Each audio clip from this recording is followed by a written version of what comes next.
বলো কি বলছো বলো। তা কৃষ্ণদা কিছু ভেবে দেখলেন যে প্রস্তাবটা আপনাকে আমি দিলাম? কি ভাববো? আরে এই বাড়ি কি অবস্থা হয়েছে, 1.5-2 বছরের মধ্যেই তো ভেঙে পড়বে। তা শেষে কি ইটের তলে চাপা পড়ে মরবেন? আমার বাড়ি, আমি কি করব না করব সেটা আমি বুঝবো। আমার কাছে একটা ভালো প্রস্তাব আছে। কি প্রস্তাব? এই বাড়িটা ভেঙে না হুম, আমি তো 7-8 তলা অ্যাপার্টমেন্ট করব, সেখানে 3টে ফ্ল্যাট আপনাকে আমি দিয়ে দেবো, আর সাথে 40 লাখ টাকাও। না না, আমি আমার বাড়ি আমার সম্পত্তি আমি কাউকে দেবো না, তোমাদের কাউকে না। শকুনের দৃষ্টি দিয়ে আমার বাড়ির দিকে নজর দিলে আমি তোমাদের সবার নামে পুলিশে ডায়েরি করব। এই আমি বলে দিলাম, যাও বেরিয়ে যাও বাড়ি থেকে। ঠিক আছে আসছি, তবে কাজটা কিন্তু ভালো করলেন না। এই চল চলো। যত সব শকুনের দল এসছে আমার বাড়ি, কিন্তু আমার বাড়ি আমি কাউকে দেব না, মরে গেলেও না। বুড়ো যা চাওয়া না, মনে হয় বাড়িটা আমরা পাবো না। শোন, বাড়িটা 2 মাসের মধ্যে আমি হাতের মুঠোয় নিয়ে আসবো। কেন বলতো? তো বউটাকে ক্যাপচার করে নিয়েছি। দাদা, আমার মাটা তো বিয়ে হয়ে গেল, ওই ছিল ওর দাদা ওর বিয়ে দিয়ে দিল। ওহো, সারাক্ষণ খালি মেয়ে মেয়ে মেয়ে মেয়ে করিস না তো, একটু ব্যবসায় মন দে। এই বাড়িটা থেকে না আমরা যে প্রফিট পাবো তাতে 1000টা মেয়ে চলে আসবে, 1000টা। বুঝেছিস? এই শোন, 2 মাসের মধ্যে প্রজেক্টটা শুরু করে দিচ্ছি, 7-8 তলা অ্যাপার্টমেন্ট হবে, আর বৌদির সঙ্গে 50-50 করে বিদেশ। তোরাও একটু পাবি চিটে ফোটা, চিন্তা করিস না সব, তো মস্তির লাইফ। এ কি সর্বনাশ হলো!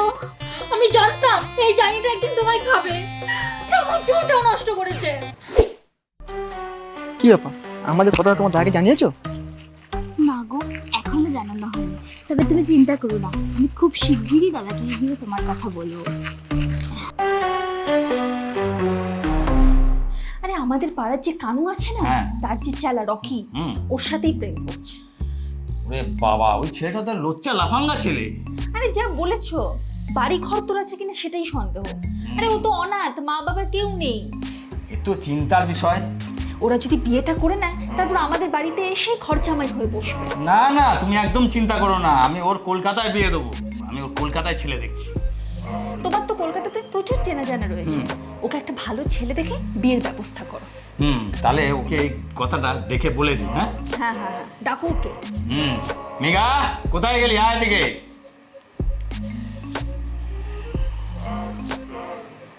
হ্যাঁ দাদা বলো। এই তো এসেছে মহারানী।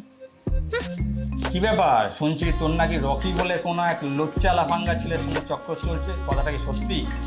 হ্যাঁ, আমি তোমায় বলতেই চেয়েছিলাম, আমি ওই পাড়ার রকিকে ভালোবাসি। ভালোবাসা? এই বাড়িতে ভালোবাসা হবে না। তোর আমি কলকাতায় ছেলে দেখছি, ওখানে বিয়ে দেবো, তুই এটা জেনে রাখ। আর আজকে তোমাকে আমি বলে রাখলাম, আজকে থেকে ও যেন বাড়ির বাইরে বেরোতে না পারে। তুমি চোখে চোখে রাখবো। একদম, তুই যা এখান থেকে। কি তেজ! একে তো লোচ্চা লাফাঙ্গা ছেলের সঙ্গে প্রেম করছে, তার মধ্যে তেজ দেখাচ্ছে। খুব বেশি দেরি করা যাবে না, তুমি যে করে হোক একটা তাড়াতাড়ি ব্যবস্থা করো। একদম ঠিক কথা বলেছো। আমি ঠিক জানতাম তুই সম্পত্তির লোভে ঠিক চলে আসবি। এই আবার কে? দাদা তুমি চলে গেলে দাদা, ইচ্ছা ছাড়া লোক ছিলে তুমি দাদা। ছোটবেলা থেকে বাবার কানে মন্ত্র ঢেলে ঢেলে সব কিছু নিজের নামে করে নিলে দাদা। তুমি চিন্তা করো না, তুমি যা সম্পত্তি আমি লাগলে রাখবো, তুমি নিশ্চিন্তে নরকে যাও দাদা। দাদা আমার দুটো কথা ছিল। কি কথা? আমার ব্যবসা থেকে কোনো মন নেই তো আমি ফটোগ্রাফি করতে চাই। হ্যাঁ, ঠিক আছে।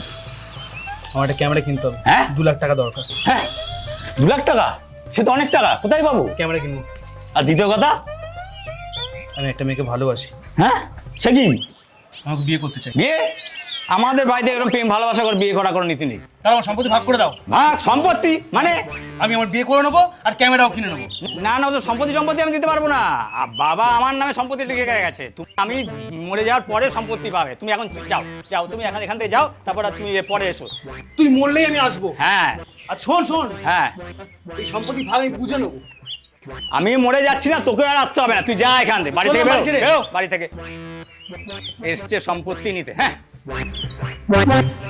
আমার বরের সম্পত্তির অধিকার শুধুমাত্র আমার, ঠিক। আমি কাউকে দেব না। দেখো বৌদি, বাবার পরে দাদার পরে এই সম্পত্তি সম্পূর্ণ আমার। আমিও আইনত স্ত্রী, তাই এই সম্পত্তির অধিকার শুধুমাত্র আমার, তোমাদের কারণ না। তোমরা কেন এসেছো? চলে যাও এখান থেকে। তোমার এই না করে পীড়িত করে করে করে তোমরা দুজনেই এই মেরেছো দাদাকে, আমি সব বুঝে গেছি। আমি তোমার বৌদি হই, আমার সাথে ভদ্রভাবে কথা বলো। না না না না, আমি কি মেনে নিতে পারবো না। আমি কাউকে দেব না, সবাইকে থানায় দেব।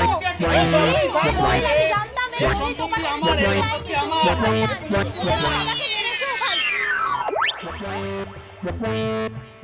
আমি এখনো মরিনি, আমি এখনো বেঁচে আছি। আমার বাড়ি, আমার সম্পত্তি আমি কাউকে দেব না, কাউকে না। আমি তোকে বলেছিলাম না আমি কোনোদিন মরবো না, আর আমার সম্পত্তি তুই পাবিও না। এই জন্যই আমি এখনো বেঁচে আছি। তোমরা কেউ আমার সম্পত্তি পাবে না, কেউ না। অ্যাপার্টমেন্টে পড়ার স্বপ্ন গেল মায়ের মধ্যে।